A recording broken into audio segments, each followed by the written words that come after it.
আসসালামু আলাইকুম, যে যেখান থেকে দেখছেন সকলকে ধন্যবাদ।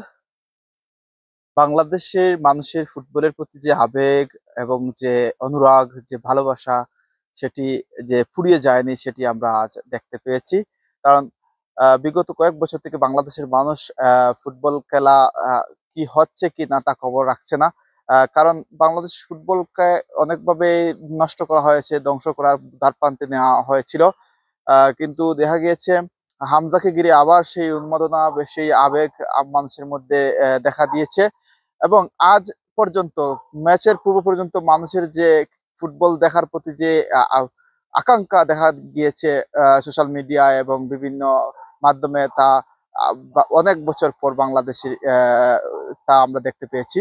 উম, আহ, সেরকমই আজকের ম্যাচটা যে আমরা যদি বিশ্লেষণ করি দেখতে পাই যে হামজাকে ঘিরে যেরকম মানুষের উন্মাদনা ছিল, যে মানুষের আশা প্রত্যাশা ছিল, হামজা তা রেখেছেন।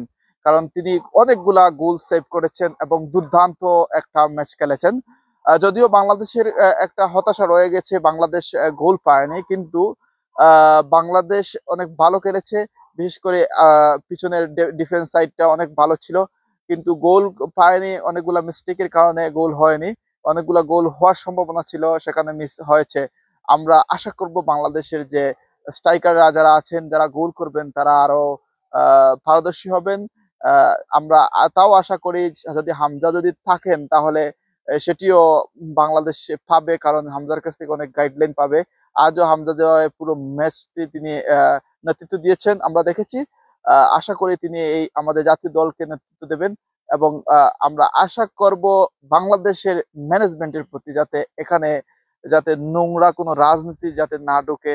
কারণ হামজাকে ধরে রাখার জন্য নোংরা রাজনীতির বাইরে রাখতে হবে। কারণ হামজা যেহেতু ইউরোপে বড় হয়েছেন, যদি নোংরা রাজনীতির কোনো স্পট পান তাহলে তিনি থাকবেন না, সেটি স্বাভাবিক। তাই রাজনীতিকে ঊর্ধ্বে রাখতে হবে বাংলাদেশের ফুটবলকে। তবেই হামজার মতো আরো প্লেয়ার আসবে, বাংলাদেশেও তৈরি হবে এরকম ভালো প্লেয়ার। এটি সবাই আশা রাখতে পারি, আমরা আশাবাদীও। সবাই ভালো থাকবেন। আল্লাহ হাফেজ।